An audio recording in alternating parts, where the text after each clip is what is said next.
చూస్తున్నాం వేములవాడ రాజన్న సన్నిధిలో ప్రత్యేక పూజా కార్యక్రమాల అనంతరం వేములవాడలో ఈ రోజు నిర్వహించే బైపాస్ రోడ్డు వద్ద బహిరంగ సభను ఏర్పాటు చేశారు. ఆ సభా ప్రాంగణానికి నరేంద్ర మోదీ చేరుకున్నారు. మనం చూస్తున్నాం దానికి సంబంధించిన విజువల్స్ ని. ఎన్నికల ప్రచారంలో భాగంగా ఈ రోజు ప్రధానమంత్రి నరేంద్ర మోదీ పర్యటన వేములవాడలో కొనసాగుతోంది. జై శ్రీరామ్, జై శ్రీరామ్, రామ లక్ష్మణ जानकी, राम लक्ष्मण जानकी, जय श्री राम, जय श्री राम. नरेंद्र मोदी गारी नायकत्वम, नरेंद्र मोदी गारी नायकत्वम, नरेंद्र मोदी गारी नायकत्वम, जेपी नड्डा गारी नायकत्वम. जय श्रीराम. ఎవరొచ్చిరన్నా, ఎవరొచ్చిరన్నా, ఎవరొచ్చిరన్నా, ఎవరొచ్చిరన్నా? ఎక్కడి నుంచి వచ్చినో తెలుసానా? ఎక్కడ పోటీ చేస్తున్నో తెలుసానా? ఎక్కడ మళ్ళీ గెలిచి ప్రధానమంత్రి అవుతున్నో తెలుసానా? కాశీ అన్న, కాశీ అన్న. ఎక్కడక్క, ఎక్కడక్క? కాశీ. కాశీ నుంచి ఏడికొచ్చిండనా మహానుభావుడు? దక్షిణ కాశీకి వచ్చిందనా? రే దక్షిణ కాశీ అన్న ఇది. ఆ కాశీ విశ్వేశ్వరుడు, ఆ కాశీ విశ్వేశ్వరుడి ప్రతిరూపమే దక్షిణ కాశీకి వచ్చి ఇవాళ నాతో పాటు మీ అందరినీ ఆశీర్వదించడానికి వచ్చిందంటే నా ఒళ్ళు పులకరిస్తుందన్నా, నా ఒళ్ళు పులకరిస్తుందన్నా. ఆ విశ్వేశ్వరుని ప్రతిరూపమే ఆ ఈ మహానుభావుడన్నా. రే ఈ దేశానికి స్వాతంత్రం వచ్చి 77 సంవత్సరాలైందన్నా. అనేక మంది ప్రధానమంత్రులు దేశాన్ని లేరు, కానీ ఏ ఒక్క ప్రధానమంత్రి నా రాజరాజేశ్వర స్వామి సన్నిధానాన్ని దర్శించుకున్న దాఖలాలు లేవన్నా. ఒకే ఒక్కరు భారతీయ జనతా పార్టీ ప్రభుత్వ హయాంలో ఉన్నటువంటి నా నరేంద్ర మోడీ ఈ రోజు దక్షిణ కాశీకి వచ్చి ఈ రోజు నా శివశంకరుని దర్శనం చేసుకున్నారంటే ఇంతకంటే అదృష్టం ఇంకోటి లేదన్నా. ఇంత అదృష్టం కల్పించిన ఆ కొండగట్టు అంజన్న స్వామికి, ధర్మపురి లక్ష్మీ నరసింహ స్వామికి, నేను నమ్ముకున్న నా అమ్మవారికి పాదాభివందనాలన్నా. ఇంత అదృష్టం కల్పించిన మీ అందరికీ కూడా పాదాభివందనాలన్నా. మోడీ గారన్నా తెలుసు కదా మీ అందరికీ, మహానుభావుని చరిత్ర తెలుసు కదా మీ అందరికీ. చాలా మంది వ్యక్తిగతంగా దూషించే ప్రయత్నం చేస్తున్నానా, మరి పర్సనల్ క్యారెక్టర్ డ్యామేజ్ చేసే ప్రయత్నం చేస్తున్నానా? నేను అడుగుతున్నా, మోడీ గారికి ఆస్తిపాస్తులు లేవన్నా, ఆస్తిపాస్తులు లేవన్నా, కుట్రలు కుతంత్రాలు తెలియదన్నా. కేవలము 5 లక్షల రూపాయల బ్యాంకు బ్యాలెన్స్ మాత్రమే అన్నా. ఈ పదవి వద్దనుకుంటే ఇవాళ పదవిని పక్క పెట్టి బయటికి వస్తే జబ్బకు సంచేసి మాత్రమే బయటికి వచ్చేటువంటి ఒక మహా ఋషి మన నరేంద్ర మోడీ అన్న. కాంగ్రెస్ దద్దమ్మలారా, నా నరేంద్ర మోడీ మీద పిచ్చి పిచ్చి వ్యాఖ్యలు చేసే కాంగ్రెస్ చోటలారా, దద్దమ్మలారా, నా నరేంద్ర మోడీ మొండి మొలోడు కాదన్నా. నా నరేంద్ర మోడీ ఈ దేశాన్ని సర్వనాశనం చేసి అవినీతి పాలనతో, కుటుంబ పాలనతో, అవినీతి అక్రమాలతో ఈ దేశాన్ని సర్వనాశనం చేసిన కాంగ్రెస్ పార్టీని మెడలు వంచి బయటికి పంపించిన జగన్మోహన్ నా నరేంద్ర మోడీ అన్న. ఈ దేశంలో 370 ఆర్టికల్ రద్దు చేసి ఏక్ దేశ్ పే దో విధాన్ దో ప్రధాన్ తో నిషాన్ నహీ చలేగా చెప్పి నా శ్యామా ప్రసాద్ ముఖర్జీ బలిదానాన్ని వృధా పోనీయకుండా 370 ఆర్టికల్ రద్దు చేసిన జగన్మోహన్ నా నరేంద్ర మోడీ అన్న.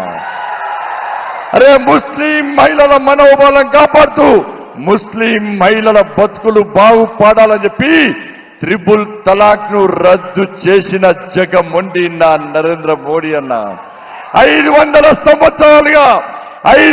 సంవత్సరాలుగా ఈ దేశంలోని హిందువులు ఎదురు చూస్తున్నటువంటి రామ జన్మభూమిలో నా రాముల వారి మందిరాన్ని నిర్మించి స్వహస్తాలతో ప్రాణ ప్రతిష్ఠ కార్యం చేసినటువంటి జగన్మోహన్ నా నరేంద్ర మోడీ అన్న. ఈ దేశంలో పేద ప్రజలకు వ్యాక్సిన్ ఇచ్చిన నరేంద్ర మోడీ అన్న జగన్మోహన్ అన్న. ఈ దేశంలో పేదలకు ఇండ్లు కట్టించిన జగన్మోహన్ నా నరేంద్ర మోడీ అన్న. ఈ దేశంలో పేద ప్రజలకు అన్ని సదుపాయాలు అనేక సంక్షేమ పథకాలు ఇచ్చిన జగన్మోహన్ నా నరేంద్ర మోడీ అన్న. ఈ గుమ్మడి కరీంనగర్ జిల్లాలో మూతబడ్డ రామగుండం ఎరువుల ఫ్యాక్టరీని తెరిపించిన జగన్మోహన్ నా నరేంద్ర మోడీ అన్న. ఈ కరీంనగర్ పార్లమెంటు నియోజకవర్గానికి 12,000 కోట్ల రూపాయలకు పైగా నిధులిచ్చి వారి స్వహస్తాలతో ప్రారంభోత్సవాలు చేసిన జగన్మోహన్ నా నరేంద్ర మోడీ అన్న. కాంగ్రెస్ పార్టీ నాయకులు సమాధానం చెప్పాలి. ఎస్, నా నరేంద్ర మోడీ మేడ్ ఇన్ భారత్. ఇవాళ కాంగ్రెస్ పార్టీ నాయకులారా, మీ నాయకురాలు శ్రీమతి సోనియా గాంధీ ఎలియాస్ సోనియా మైనో, మీ నాయకుడు రాహుల్ గాంధీ ఎలియాస్ రాహుల్ విన్సీ ఏ దేశానికి సంబంధించిన వ్యక్తులో చెప్పు. నా పార్టీ భారతీయ జనతా పార్టీ ఈ దేశానికి సంబంధించిన పార్టీ. నీ పార్టీ కాంగ్రెస్ పార్టీ బ్రిటిష్ కు సంబంధించిన పార్టీ. నా నరేంద్ర మోడీ పక్కా లోకల్. ఇవాళ కాంగ్రెస్ పార్టీ నాయకులు సమాజం చెప్పాలి. ఎస్, భారత్ లో పుట్టి పెరిగి ఈ భారతదేశం కోసం సర్వస్వం త్యాగం చేయడానికి సిద్ధమైన వ్యక్తి కనుకనే ప్రపంచ దేశాలు ది బాస్ గా గుర్తిస్తున్న విషయాన్ని కాంగ్రెస్ పార్టీ నాయకులు గుర్తుంచుకోవాలి.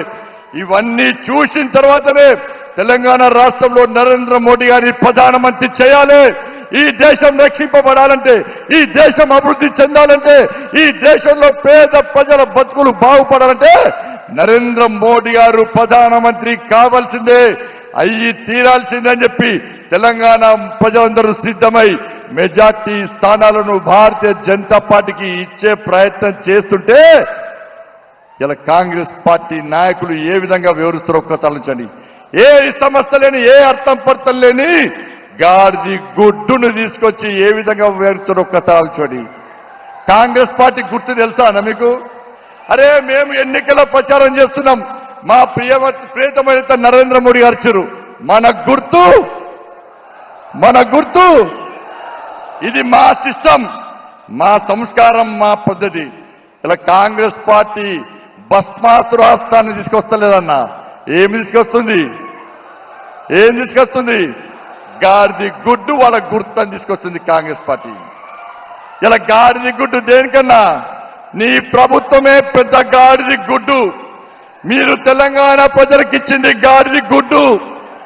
2,500 రూపాయలు ఇస్తా అని చెప్పి ఇవ్వకుండా తెలంగాణలో మహిళలకు ఇచ్చింది గాడిది గుడ్డు. 4,000 రూపాయలు ఆసరా పెన్షన్ ఇస్తాను ఇవ్వకుండా మాకిచ్చింది గాడిది గుడ్డు. మహిళలకు తులం బంగారం ఇస్తాను ఇవ్వకుండా మోసం చేసి మాకిచ్చింది గాడిది గుడ్డు. 15,000 రూపాయలు కౌలు రైతులకు ఇస్తాను ఇవ్వకుండా మా చేతికిచ్చింది గాడిది గుడ్డు. 500 రూపాయల బోనస్ తో పాటు ఎలాంటి కటింగ్స్ లేకుండా పంట కొంటా అని చెప్పి మోసం చేసి మా చేతికిచ్చింది గాడిది గుడ్డు. రైతులకు రుణమాఫీ చేస్తా అని చెప్పి మోసం చేసి మా చేతికిచ్చింది గాడిది గుడ్డు. ఈ తెలంగాణ రాష్ట్రంలో ఫీజు రియంబర్స్మెంట్ బకాయిలు చెల్లించకుండా మోసం చేసి మా చేతికిచ్చింది గాడిది గుడ్డు. ఆరోగ్యశ్రీ బకాయిలు చెల్లించకుండా మా చేతికిచ్చింది కాంగ్రెస్ పార్టీ గారిది గుడ్డు. అందుకే సోదరులారా 6 గ్యారంటీల కోసం మీరందరూ కాంగ్రెస్ పార్టీ కోటేశారు. కానీ 6 గ్యారంటీల విషయంలో మోసం చేసి ఈ రోజు ఏ విధంగా ప్రజలను తప్పుతో పట్టిస్తారో ఒక్కసారి ఆలోచించాడు. మా నరేంద్ర మోడీ 6 అడుగుల బుల్లెట్ అన్నా, 6 అడుగుల బుల్లెట్ అన్నా. కాంగ్రెస్ పార్టీ 6 గ్యారెంటీలతో మోసం చేసిన దొంగల బ్యాచ్ అన్నా, 6 గ్యారెంటీతో మోసం చేసిన దొంగల బ్యాచ్ కాంగ్రెస్ పార్టీ కావన్నా, 6 బుల్లెట్ల నరేంద్ర మోడీ గారు కావన్నా. ఒక్కసారి ఆలోచండి. మా నినాదం హై రామ్. హై రామ్ అంటే హెచ్ అంటే హైవేస్, ఐ అంటే ఇంటర్నెట్, ఆర్ అంటే రైల్వేస్, ఏ అంటే ఎయిర్వేస్, ఎం అంటే మోరల్ సపోర్ట్. మా కుటుంబానికి పెద్ద. చివరగా ఒక్కసారి చెప్పి ముగిస్తున్నా. నరేంద్ర మోడీ గారు ఏ విజయమైనా వాళ్ళ తల్లి ఆశీర్వాదంతో బయటికి వస్తారన్నా, ఏ ప్రచారమైనా వాళ్ళ తల్లి ఆశీర్వాదంతో బయటికి వస్తాడన్నా. కానీ మొట్టమొదటిసారి వాళ్ళ తల్లి గారు లేకున్నా ఈ రోజు బయటికి వచ్చిందన్నా. మనం ఒక్కసారి వారికి భరోసా ఇవ్వాలన్నా. ఎస్, మోడీ గారు మీ వెనుక మేమున్నాం. ఆ తల్లిని మేం దస్తాం. ఆ తల్లి రూపంలో మేమందరం మీ కుటుంబ సభ్యులం, మీ కండగా మేముంటామని చెప్పి ఒక్కసారి కరతాల ధ్వనితో మోడీ నినాదంతో ఒక్కసారి వారికి స్వాగతం పలకండి అన్న. జై మోడీ, జై మోడీ, జై మోడీ. భారత్ మాతా की जय. जय श्री राम.